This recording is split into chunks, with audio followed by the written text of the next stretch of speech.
चटाक। जैसे ही वह थप्पड़ मेरे गाल पर आकर लगा तो मेरे हाथ में जो मैंगो शेक की ट्रे थी वो दूर जा गिरी। ट्रे में रखे सभी ग्लास के टुकड़े टुकड़े हो चुके थे। हर तरफ फर्श पर टूटे हुए ग्लास के टुकड़े बिखरे हुए थे और मैं भी फर्श पर एक तरफ गिरी पड़ी थी। कुछ होश नहीं था। कुछ पल के लिए मेरा दिमाग सुन्न हो चुका था। शायद थप्पड़ बहुत जोर से पड़ा था या फिर मैं उस थप्पड़ के लिए तैयार नहीं थी। उस थप्पड़ की गूंज से पूरे हॉल में शांति हो गई। किसी के मुंह से एक लफ्ज़ ना फूटा। मम्मी जी के चेहरे पर कुटिल मुस्कान आ गई, जैसे यह थप्पड़ मारकर उनके बेटे ने कोई किला या गढ़ जीत लिया हो। मम्मी जी की सारी सहेलियां जो उस किटी पार्टी में मौजूद थी हैरानी से मम्मी जी को, तो कभी उनके बेटे सुजय को, तो कभी उनकी बहू यानी कि मुझे सुदीप्ता को देख रही थी। पर किसी ने आगे बढ़कर मुझे उठाने की कोशिश नहीं की। जब थोड़ा दिमाग सही हुआ और धीरे धीरे अपने होश में आने लगी तो खुद ही खड़ी हो गई। देखा तो धीरे धीरे मम्मी जी की सहेलियां नदारद हो चुकी थी।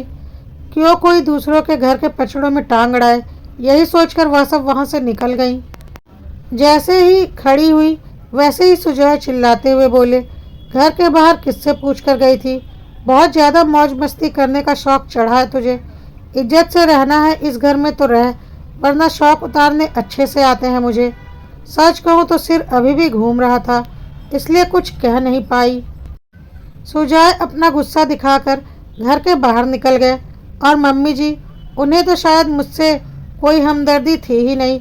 वही तो थी जिनके कलेजे को सबसे ठंडक पहुंचती थी, क्योंकि वही थी जिन्होंने सुजय को फ़ोन करके कहा था कि मैं घर के बाहर गई हूँ। अचानक मम्मी जी मुझसे बोली, अब पति से बिना पूछे घर के बाहर जाएगी तो बेचारा हाथ नहीं उठाएगा तो क्या करेगा? इतना तो पत्नी को भी सोचना चाहिए। अब खड़ी खड़ी देख क्या रही है? फटाफट से बिखरे हुए टुकड़ों को उठा और अपना काम कर, बोलकर मम्मी जी भी अपने कमरे में चली गई। मैं वहीं हॉल में खड़ी रह गई। आखिर गलती क्या थी मेरी? यही कि मैं मम्मी जी की किटी पार्टी के लिए बाहर से सामान खरीद कर ले आई, और बाहर भी कितना, घर के पास वाली दुकान से ही लेकर आई थी। बस फ़ोन करके सुजय को नहीं बताया था, पर मम्मी जी को तो बोलकर ही गई थी ना। उसकी इतनी बड़ी सज़ा दी गई मुझे। आंखों में आंसू और अपने दिल के टुकड़े लिए मैं उन बिखरे हुए टुकड़ों को समेटने लगी, पर कुछ दरक चुका था मेरे अंदर। सुजय तो मर्द है, लेकिन मम्मी जी तो औरत है, और जब भी उनका बेटा ऐसी कोई गलती करता है तो वे हमेशा उसकी पहरेदार बनकर खड़ी हो जाती हैं। सच ही कहा है कि मर्दों की बनाई बंदिशों की खुद औरतें पहरेदार होती हैं, जो उनके गलत को सही साबित करती हैं। मैं सुदीप्ता, इस घर की बहू। मेरी शादी सुजय से 8 महीने पहले हुई थी। मैं एक वर्किंग वुमेन हूँ, दुनिया की नज़रों में आत्मनिर्भर हूँ, जो सुबह बन ठन कर अपने जॉब पर जाती है और शाम को आकर घर पर आराम करती है और अपना पैसा अपने तरीके से खर्च करती है। घर में नौकर चाकर हैं तो मुझे कुछ नहीं करना पड़ता। अगर आस पड़ोस की औरतों की माने तो मुझ पर कोई रोक टोक नहीं है, पर सच्चाई बहुत अलग है।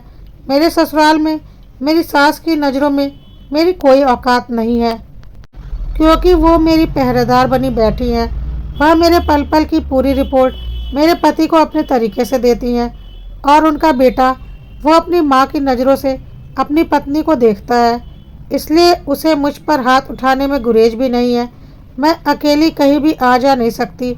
अगर मुझे थोड़ा सा भी ऑफिस से आने में लेट हो जाए तो मेरा पति वहीं पहुंच जाता है, और ऑफिस के बाहर जब मैं निकल कर आती हूँ तो वही लोगों के सामने मेरी इज्जत का फालूदा कर चुका होता है।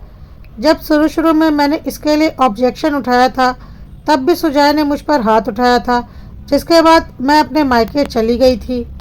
पर वाहरी मेरी किस्मत, मेरे माता पिता मेरे ससुराल वालों के पक्ष में ही बोले, मेरे लिए नहीं, इसलिए मुझे वापस लौटना पड़ा। बस फिर क्या था? उसके बाद तो इन लोगों की हिम्मत और भी बढ़ गई। मेरी सारी सैलरी का हिसाब किताब इनके पास होता है। अगर मैं अपनी मर्जी से कुछ खर्च कर दूं तो उस दिन मेरा खाना दुश्वार हो जाता है। अभी तक सुजय मुझ पर कई बार हाथ उठा चुका है, पर हर बार घर में या तो कमरे में या मम्मी जी के सामने। पर आज इतनी औरतों के सामने मुझ पर हाथ उठाया गया। मुझे सचमुच कुछ समझ में नहीं आ रहा था कि क्या करूं। आज का दिन ऐसे ही निकल गया। दूसरे दिन उठकर मैं तैयार होकर अपने ऑफिस के लिए निकल रही थी कि पड़ोस की 2-3 आंटियां खड़ी होकर मेरी तरफ देख रही थी। एक ने तो टोक ही दिया, बेटा इतनी पढ़ी लिखी हो, क्यों अपने पति को परेशान करती हो कि उसे तुम्हारे ऊपर हाथ उठाना पड़े। सुनकर बड़ा अजीब लगा, पर क्या कह सकते हैं, मेरा पति मुझ पर हाथ उठाकर भी बेचारा बन चुका था। सच है, कमी औरतों की ही निकाली जाती है और वो कमी निकालने वाली भी औरतें ही होती हैं। हम आज के सो कॉल्ड मॉडर्न लोग बेवजह फेमिनिज्म का रोना रोते हैं। असल लड़ाई मर्दों से नहीं बल्कि औरतों से ही तो है।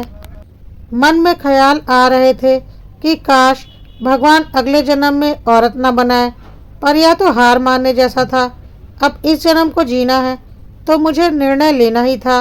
यूँ अपनी पूरी जिंदगी मार खा खा कर तो नहीं रह सकती थी, और माँ बाप, उनके पास तो जाना ही बेकार था, क्योंकि उन्हें साथ देना होता तो पहली बार में ही दे चुके होते।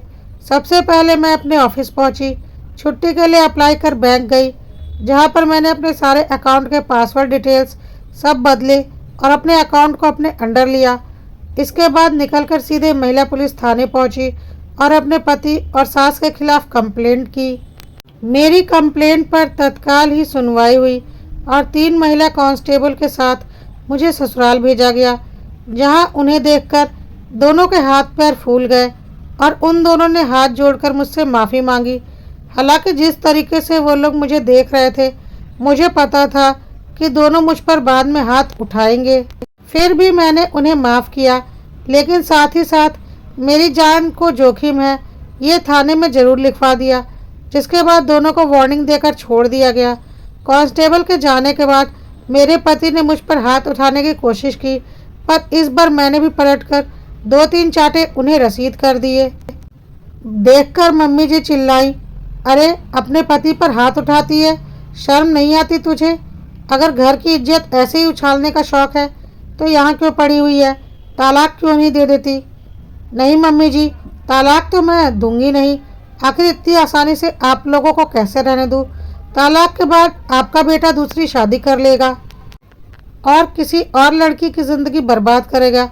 वह मैं होने नहीं दूंगी। आपने जो मेरी ज़िंदगी बर्बाद की है उसका खामियाजा तो आपको भी भुगतना ही पड़ेगा। मैं अकेले क्यों भुगतूं? चाहती तो जेल भेज सकती थी, पर फिर भी नहीं भेजा, क्योंकि शायद उससे मुझे सुकून नहीं मिलता। बस आज के दिन जो कुछ भी मैंने किया है उसके बाद मेरा आत्मविश्वास बढ़ चुका था।